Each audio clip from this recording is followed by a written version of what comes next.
Amidst the turmoil of World War II, a covert gathering of witches convened under the cloak of darkness in the heart of the New Forest. Known only as Operation Cone of Power, their aim was whispered in hushed tones to sway the mind of Adolf Hitler himself.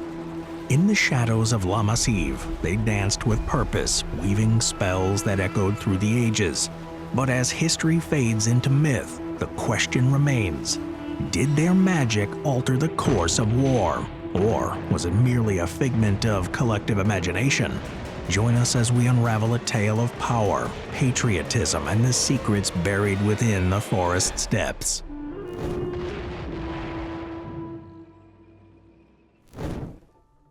Near Highcliffe off the southern coast of England, 17 witches who shared knowledge in ancient magic came together in darkness for a patriotic mission of protection. The coven was an eclectic bunch that included sibling witches, plus academics, a blacksmith, an evolution teacher, and a reporter from both wealthy and working-class backgrounds. Some were rumored to have connections with the old tribes who lived in the woods. Others were secretly linked to the Rosicrucian Cortona Fellowship and older esoteric groups such as the Co-Masons, Theosophists, and the Hermetic Order of the Golden Dawn. The coven also included Gerald Gardner, a novelist and civil servant and occultist who had joined the group in 1939. Witchcraft and paganism have been a part of British folklore for centuries. Contemporary historians believe that the Anglo-Saxons used charms and amulets in magic healing rituals between the 5th and 11th centuries, before England was Christianized. Although some scholars claimed that the coven Gardner belonged to was a secret witch cult that had survived through the centuries, it's more likely that early 20th century occultists created it in an effort to revive and consolidate old beliefs. In any case, it's thought that by 1940, most of the cult's members were aging, yet still quite actively practicing their beliefs. In keeping with a calendar of witches' sabbats, they chose the eve of Lammas Day, a pagan wheat harvest festival known to some as Lunasa, to carry out a midnight ritual they hoped would change the course of history. Lunasa marks the midpoint between Litha, the summer solstice, and Mabon, the fall equinox. The coven decided to meet in the New Forest, a royal weald in Hampshire founded after William the Conqueror defeated the Anglo-Saxon tribes along the southern coast. As the witches tread quietly under cover of night, they made their way to the ritual site. Some say they gathered by the Naked Man, an imposing and ancient hangman's oak at a wood called Ferny Knap enclosure, while others suppose that they chose to pause in the clearing around the Rufus Stone, where legend says an arrow fatally pierced King William III in 1100. The coven took the true secret of the ceremony to their graves. They never revealed the spell they cast or the energies they called on to aid them to outsiders, and the story has come based mostly on what Gardner revealed years later. It is believed that many Wiccan rituals share elements in common. Men and women who wish to cast a spell strip down in a commitment to freedom and truth, and come together to concentrate their powers. These sky-clad witches mark out and consecrate a witch's circle to gather, raise, and direct their energies for a magical intent. On this night, they couldn't risk drawing attention with a bonfire, so instead they put a shuttered lantern at the center with the flame facing east. As they stood naked under the tall trees, the men and women faced inwards and arranged themselves in an alternating pattern as they clasped their hands together, left palms up, right palms down, with the most powerful witch in the center. Perhaps they called on the Great Mother or the horned god spirits while chanting an ancient rune, Eo Evohe. As they began to dance in a spiraling pattern around the circle, they moved and chanted faster and faster, until finally they fell to the ground as they faced the center of the circle. They based their magical incantation on ancient spells, a psychological jinx meant to rob Adolf Hitler of his potency as he moved to invade England. In the months since the Third Reich had invaded Poland, leading Great Britain and France to declare war on Germany, things were going badly for the Allied forces in Europe. By the spring of 1940, Germany's military had advanced west through Denmark, Norway, Belgium, the Netherlands, and Luxembourg, claiming victory with each step towards the French coast. They would soon arrive at the English Channel, trapping French forces in the south and putting British expeditionary forces and Belgian troops to the north at risk of capture.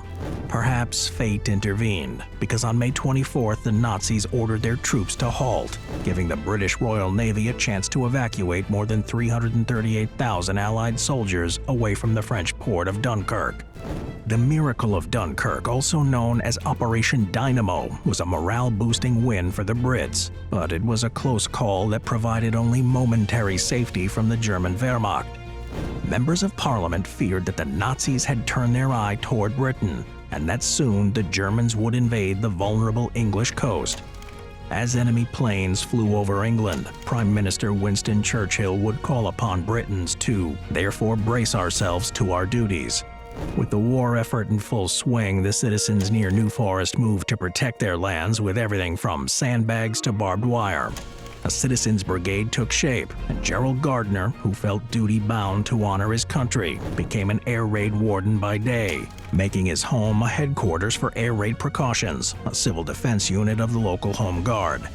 Gardner shared his own collection of firearms with his neighbors and helped them prepare Molotov cocktails for use in combat.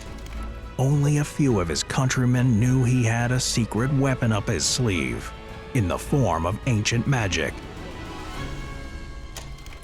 As the locals, dedicated to using every tool at hand to help with the war effort, Gardner believed that his coven could fight the Nazis with a centuries-old ritual that had been used to defend the seas surrounding the British Isles centuries ago. According to the lore of the area, in 1588, Admiral Sir Francis Drake and a group of sea witches had met at Devil's Point, near Plymouth, to fight the Spanish Armada with a storm whipped up by magic, and that in 1805 a second group of English witches cast spells to thwart Napoleon. Legend has it that the witches' chants can still be heard when the fog rolls into the port. Now in 1940, Gardner's coven would draw upon the ancient power of the woods to amplify the effects of their psychic energy in an assault on evil that they called Operation Cone of Power.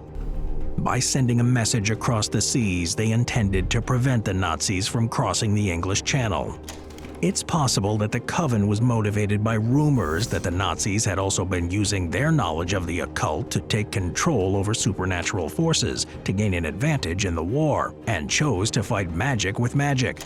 Many people believe that Hitler and others in the top ranks of the Third Reich actually belonged to secret esoteric societies including the Bavarian Illuminati and the Thule Society, and that Hitler himself practiced magic to overcome his difficulties. Magic was seen as a valuable political tool that was key to helping armies gain power, to be used for good or evil. In any case, as Gardner recounted in his book Witchcraft Today, the coven focused their energies on protecting the waters as they called out, "You cannot cross the sea, you cannot cross the sea, not able to come, not able to come, go on, not able to land, not able to land." With their hands interlinked to create their magic circle, the witches created the base of their cone of power and repeated their chant. Perhaps they danced naked in the chilly night air to the sounds of drum beats.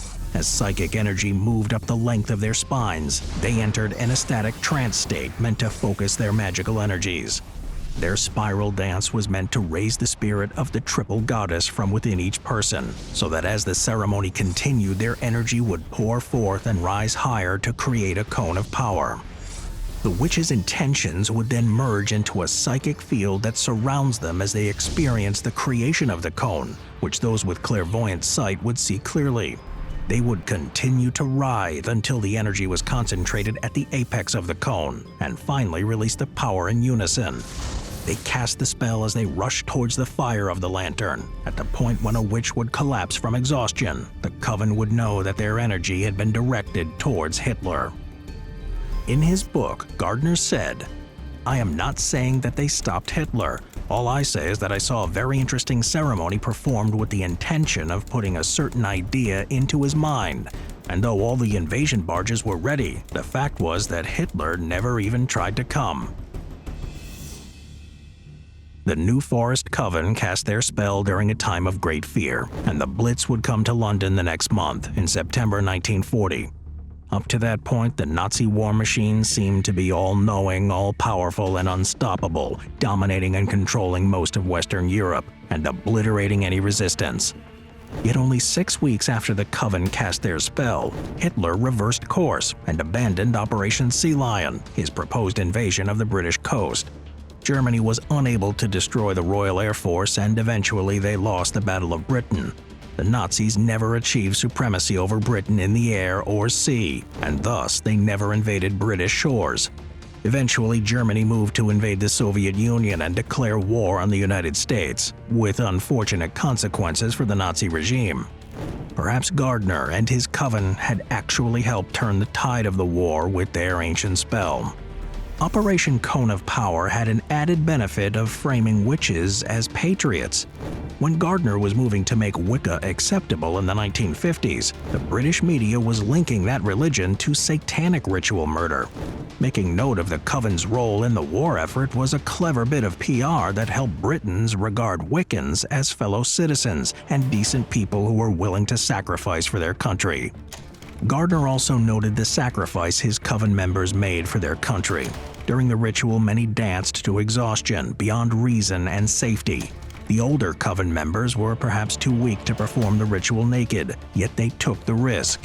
Some of them failed to apply goose grease to their skin to keep warm and were said to have contracted pneumonia as a result. After the ceremony, 2 locals, a reporter named Walter Forder and a blacksmith named Charles Loder, were said to have died from their efforts. The magic the New Forest Coven performed was a kind of psychological warfare. We can never know if Operation Cone of Power happened as Gardner described it, but at the very least, we can assume that the magical ceremony was born of the witches' sincere desire to help their country. Whether fictional, imagined, exaggerated, or true, the New Forest Coven acted with bravery to stop evil at its source.